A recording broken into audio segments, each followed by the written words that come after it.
Oh God, look at all the floof. Can you guys see all this is what you get, boob floof. This is what you get when you have white animals and black clothing. Yeah.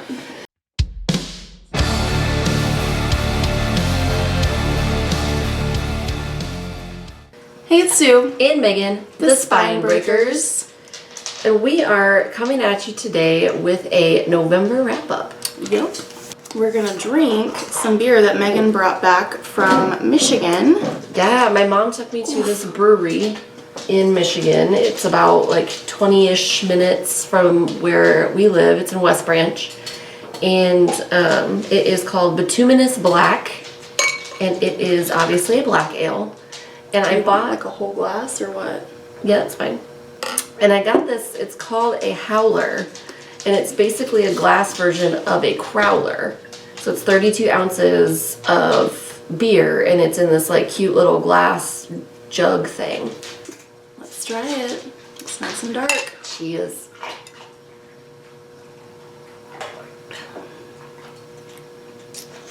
It tastes good. I might have to have a couple drinks because I was just chewing minty gum. Oh yeah.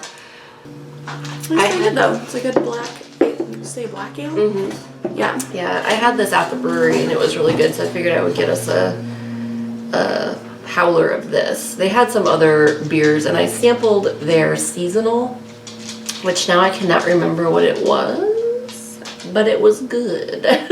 So it's a good little brewery, which is weird because West Branch is a tiny little town, but Springfield has, I mean, not tiny, I guess. How many breweries do we have? 8 or 9? 9? 9, I think. Going on 10. There's another one supposed to be opening in January.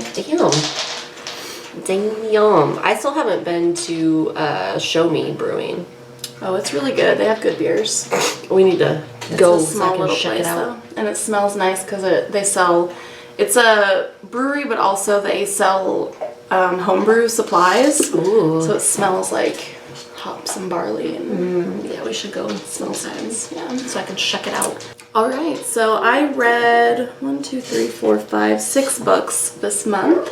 And I read 1, 2, 3, 4 books this month, and most of a 5th, but I didn't finish it until yesterday. So, But the first book I finished was an audiobook called Can You Ever Forgive Me? Memoirs of a Literary Forger by Lee Israel.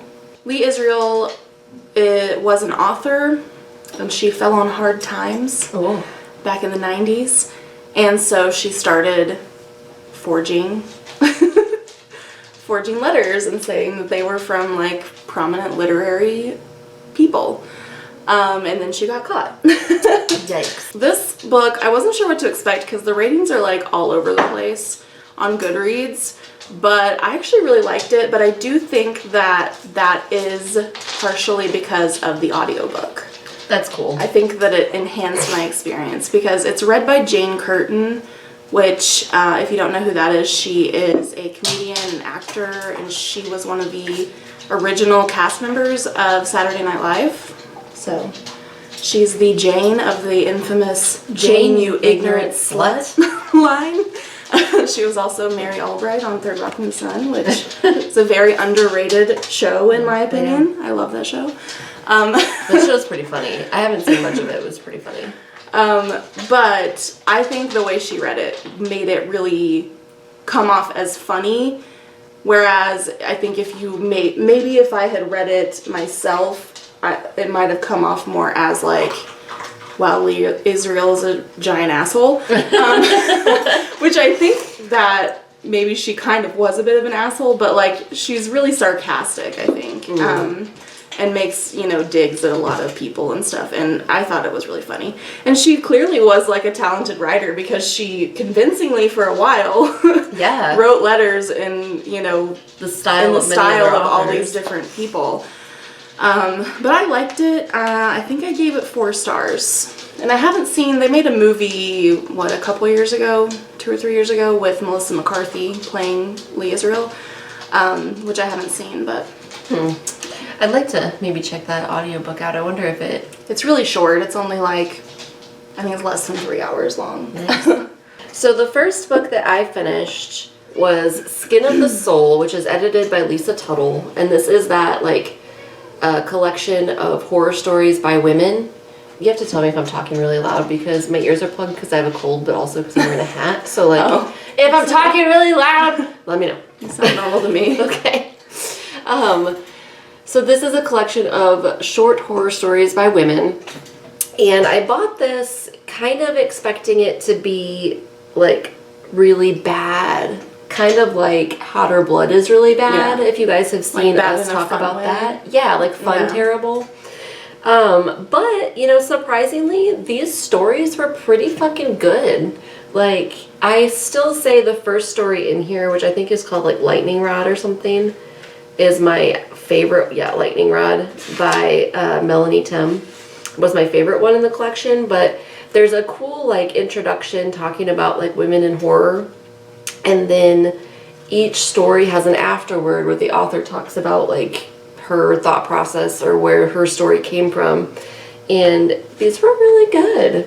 Like, nice. Not all of them were, like, super great quality, you know, but, like, even the ones that weren't, like, fucking literary gems were still fun to read, and I felt like they were decent. So, would recommend. Skin of the Soul. Especially, there's a different cover of this book that's, like, less stupid. But if you can get this cover... This cover's pretty great. This is the best cover ever. So, yeah. Would recommend. The next book I finished was a deep horror that was very nearly awe by J.R. Hamantaschen. And the author sent this to me kindly for free like months ago, and I feel bad that it took me this long to read it. But it's a collection of short horror stories also. Nice.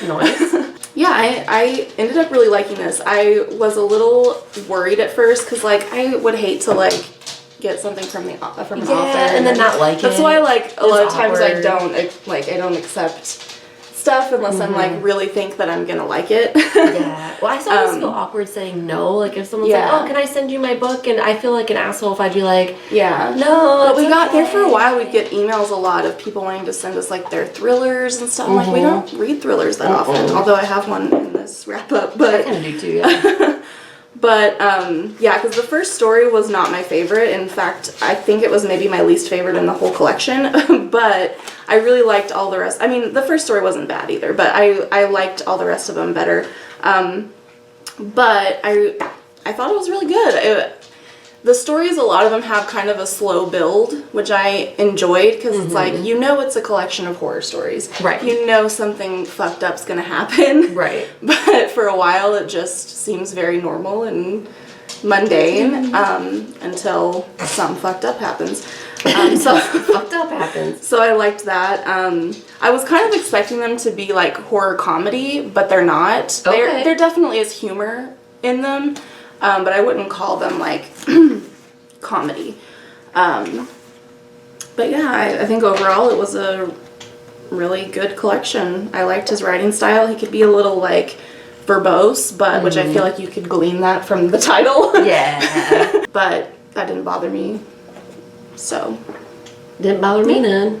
I really liked it. I think it's a solid collection, so check it out. Nice. I think I gave this 4 stars as well. The next book that I finished was The Silent Patient by Alex Michaelides. I don't know how. Yeah, sure. I don't know. And this was actually kind of a psychological thriller, which I don't typically like because generally I feel like they're really predictable and tropey. And this one was a little tropey, obviously, because it's about a woman who has this horrific thing happen to her and she goes silent and won't speak and she's committed to a psychiatric unit, which that's pretty tropey for a psychological thriller. But I did like it. Like, I enjoyed the twist. I enjoyed the I'm just awkwardly holding this because my cat's sitting on me. You can't see her in the video. You can't. I also thought it probably looks weird because you could see me reach over at one point. like what is she doing? We're getting freaky I'm fresh. petting the cat. No, we're getting freaky fresh on and off camera. No, the cat. She's like, I don't want to be a part of this. I don't like the term freaky fresh, Mom. Any Hoozle. This was a good thriller, I thought. Like I said, I really enjoyed the twist. it, you know, like, I think all psychological thrillers are a little tropey, you know, but every once in a while I do enjoy one, and this was a pretty good one. This came from a Book of the Month Club box, and I think I gave this like 3 or 4 stars, but I enjoyed it. The next book I finished was Herland by Charlotte Perkins Gilman. I'm not going to talk about this much because we did reading our favorite books video. Yes. Spoiler alert, this was the one I read. But if you haven't watched that, I'll link it below if you want to hear my full thoughts on it. But I ended up loving this. I gave it 4.5 stars. Although the thing I docked it for was that I wanted more, and I learned that there's actually a sequel and a prequel. This is the middle of a trilogy. I didn't know. I didn't know. I didn't know either. But yo, did you see that apparently Charlotte Perkins Gilman is a fucking racist? I saw that too. Yeah, someone commented on our video and said that she was a terrible racist, which is true. I looked it up. That's unfortunate. So that Charlotte sucks. Perkins Gilman. But I will say that like that doesn't come up. Jesus Christ, come here. I will say that isn't apparent it's not in a part. the text. No, in fact, not. I was surprised because didn't she describe the women as being of varying skin tones? Yeah, I thought she did. So yeah, it didn't come up in Herland, but So keep that in mind, I suppose. But but I did enjoy this book. And Charlotte Perkins Gilman is dead, yeah. Oh yeah, Surely, okay. long dead. Yeah. I would say. I mean, this was written in like 1920 something. Yeah. I want to say, So like my maybe general earlier policy than on that is like, if the person's gonna profit from it, like I don't want to read their shit. You know, so like Charlotte Perkins Gilman was still living, and you know, whatever. I wouldn't own her books because I wouldn't want her to profit, knowing that she's a horrible racist. But like, if they're past, you know.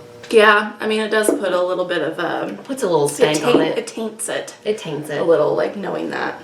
It does. Why are you? And then I'll do another one. I read Long Black Veil by Jennifer Finney Boylan. I'm excited to hear what you think of this. These next 3 books I read in an attempt. I'm trying to finish the Read Harder challenge just because I was so close that I was like, why not? Finish it. So I read this there was a challenge to read a book by a trans or non-binary author, I think, or something along those lines. But Jennifer Finney Boylan is trans.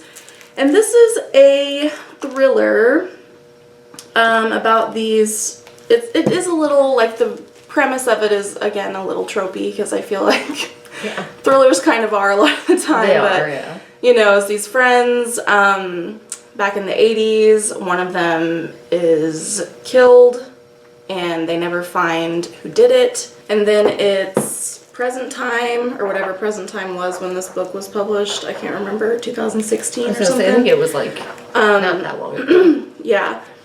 And this girl, she disappeared. That's what happened. She disappeared and they never found her body. And then her body is found.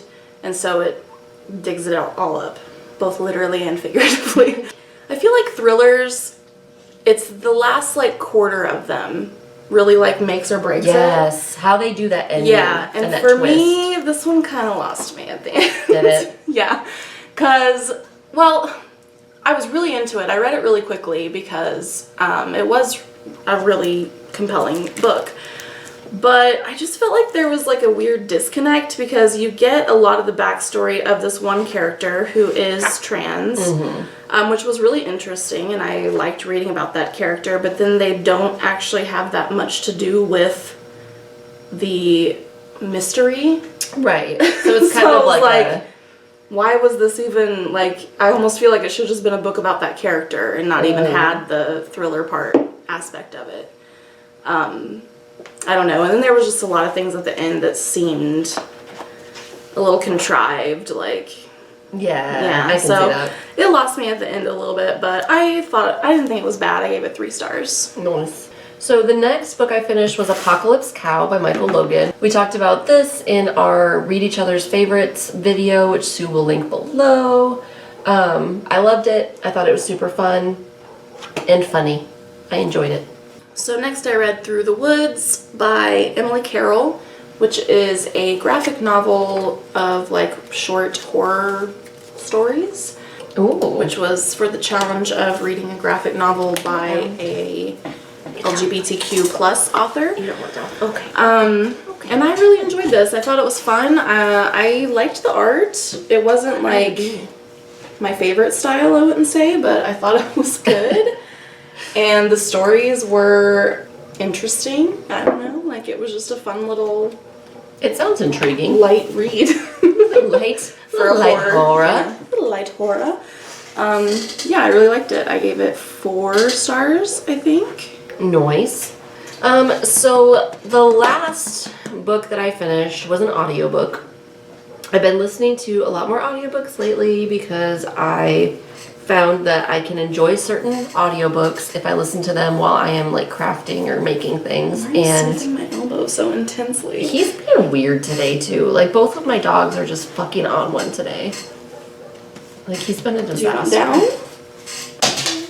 So the audiobook I listened to was The Boy on the Bridge by M.R. Carey, and that is the sequel to The Girl with All the Gifts. So it is a zombie novel. They're kind of figuring out some answers to the zombie situation and how they may or may not be able to remedy it. Let him out. I got it. I really enjoyed the audiobook. The narrator had a really delightful voice and accent, and it sounded very much like a BBC documentary narration.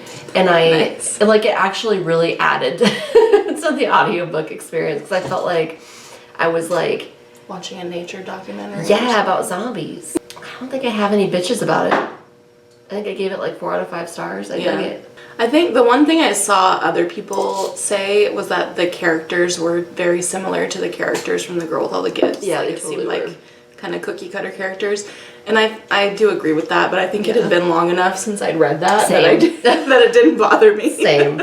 No, like I can definitely see that in hindsight, but same as you, like there's been a gap in between. Plus, like I read Girl with All the Gifts and I listened to The Boy on the Bridge, and I feel like that kind of separated them in my mind too a little bit. Right. But yeah, I could totally see that. Yeah.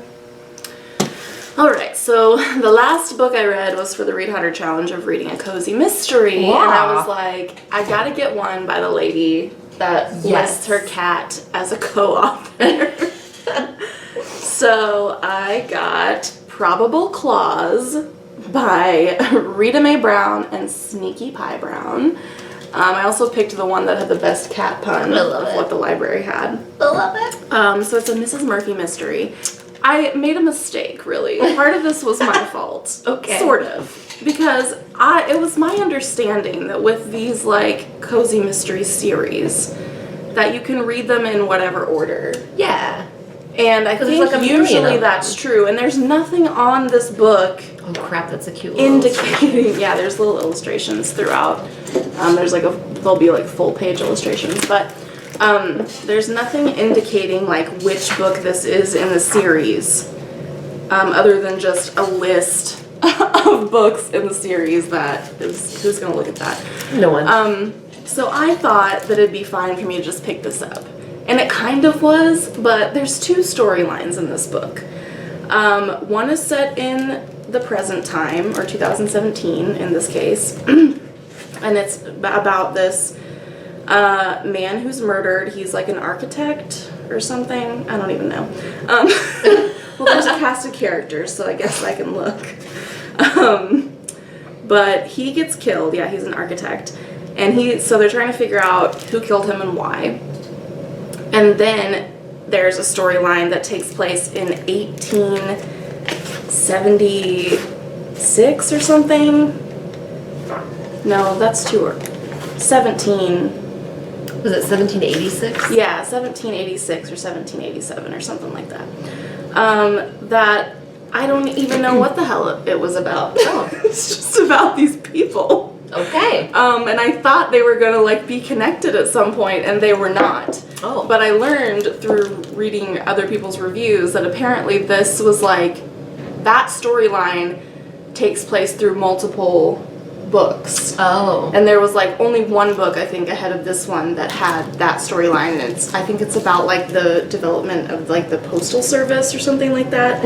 Okay. But that part I gave 0 fucks about. Right. I was like, who are these people and why should I give a fuck about them? Apparently. And also you should it was like somewhat problematic, I would say, because like it's, 1700s and these people are all like rich white people, so they own slaves, and they're just like the way it was portrayed was like the slaves were happy and they were and I was kind of like